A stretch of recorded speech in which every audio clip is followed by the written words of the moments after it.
One thing about being a private investigator, you've got to learn to go with your hunches. That's why when a quivering pat of butter named Ward Babcock walked into my office, laid his cards on the table, I should have trusted the cold chill that shot up my spine.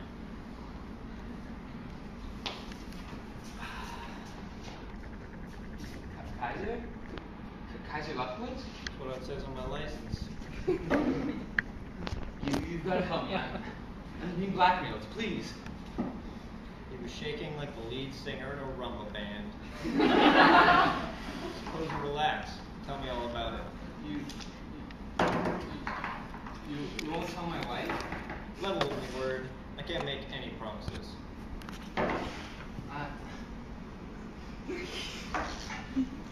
I'm a working guy, mechanical maintenance. I build and service joy buzzers, you know, those fun little gimmicks that give you a shock when you shake hands. So? A lot of your executives like me, particularly down on Wall Street. Get to the point. Well, I'm on the road a lot. You know how it is. Lonely. Oh, not what you're thinking. See, I'm basically an intellectual. The guy can get all the bimbos he wants, but the really brainy woman, they're not so easy to find on short notice. Keep talking. I heard about this one girl, McMaster student, 18 years old.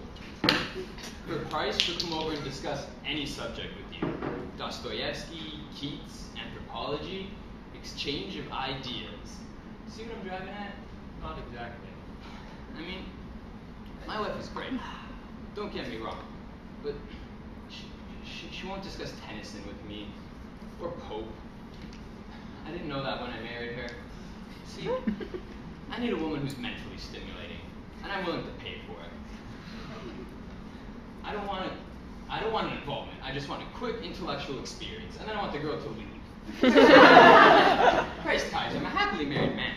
How long has this been going on? 6 months. Whenever I get the craving, I call Flossie. She's a madam with a master's in comparative lit. She sends me over an intellectual, see? So he was one of those guys whose weakness was really bright women. I felt sorry for the poor sap. I figured there must be a lot of jokers in his position who were starved for a little intellectual communication with the opposite sex and would pay through the nose for it. Now she's threatening to tell my wife. Who is? Flossie. They bugged the motel room. They got tapes of me discussing the lotus eaters, Epicureanism, and, well, really getting into some issues. They want 10 grand to go to Carla. Carla would die if she knew she didn't turn me on up here. You gotta help me, Kaiser. The old tall girl racket. I'd heard rumors that the boys down at headquarters were onto something involving a group of educated women, but so far they were stymied. Hey, get Flossie on the phone for me. What? I'll take your case, Word, but I get $50 a day plus expenses. You'll have to repair a lot of joy buzzers. It won't be 10 G's worth, I'm sure of that. I was beginning to like him. Hello? I understand you can help me set up an hour of good chat. Sure, honey. What did you have in mind? I'd like to discuss Melville. Moby Dick or shorter novels? What's the difference? The price, that's all. Symbolism's extra.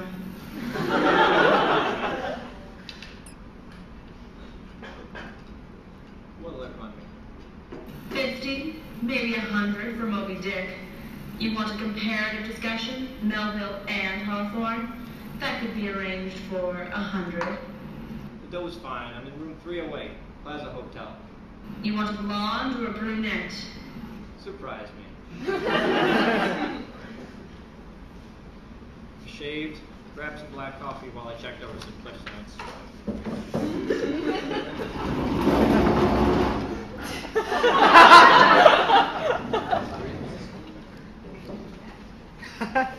Hardly an hour had passed before there was a knock on my door.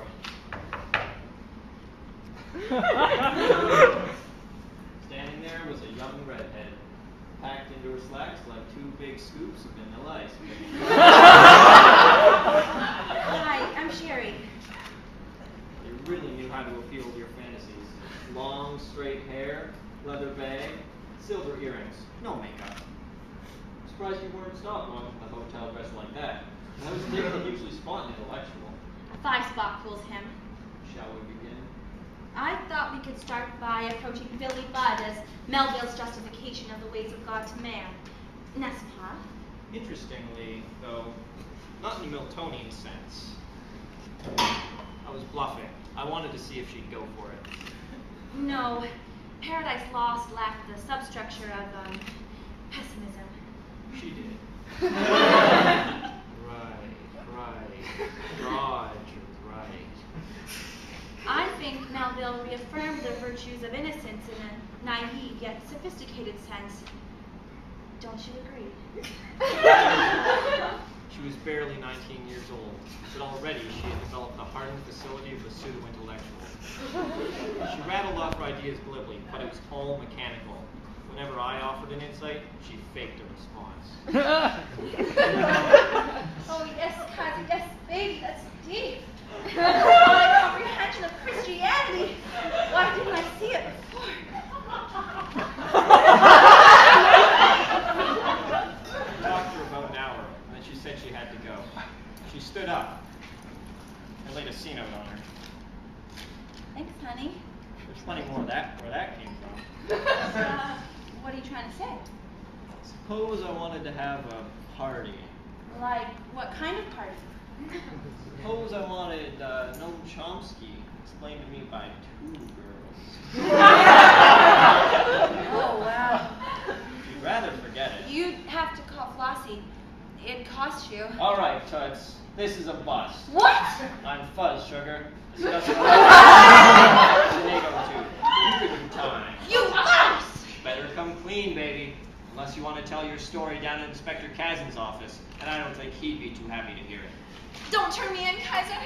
I needed the money to complete my master's. I've been turned down for a grant. Twice. Oh, Christ. All poured out. The whole story.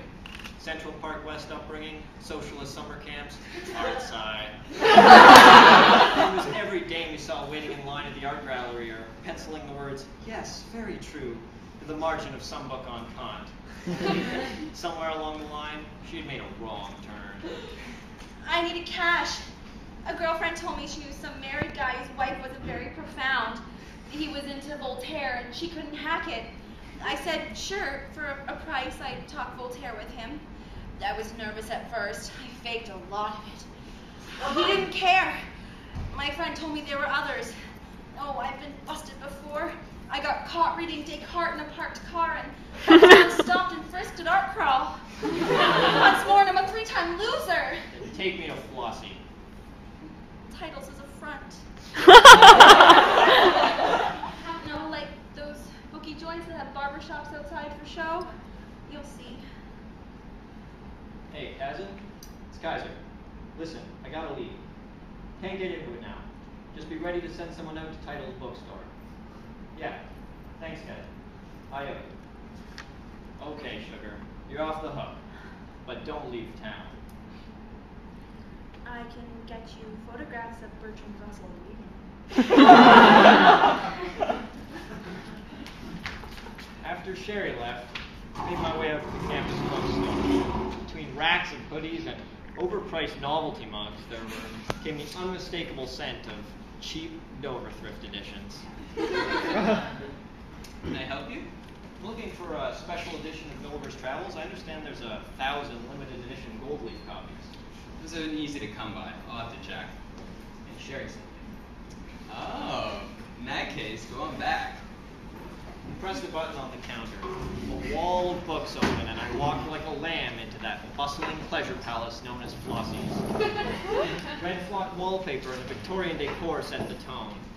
Pale, nervous girls in black-rimmed glasses, blunt-cut hair lolled around on sofas, riffling Penguin classics provocatively. Cantor, hun?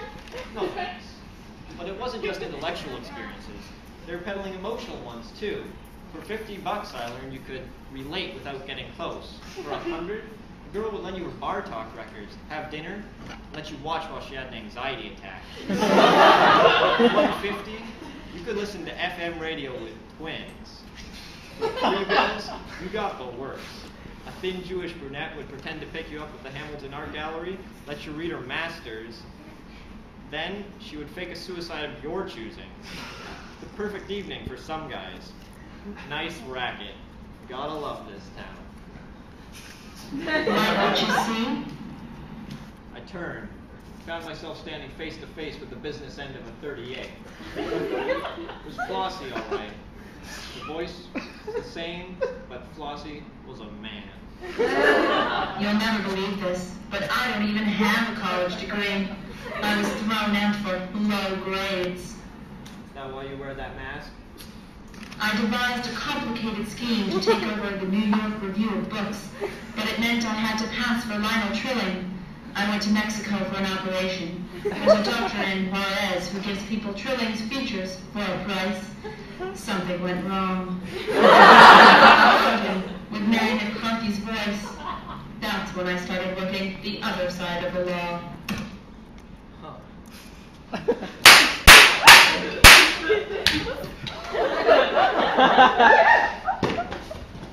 Got here as fast as I could, Kaiser.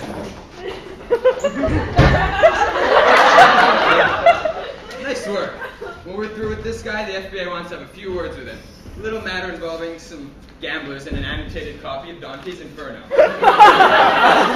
Take him away, boys.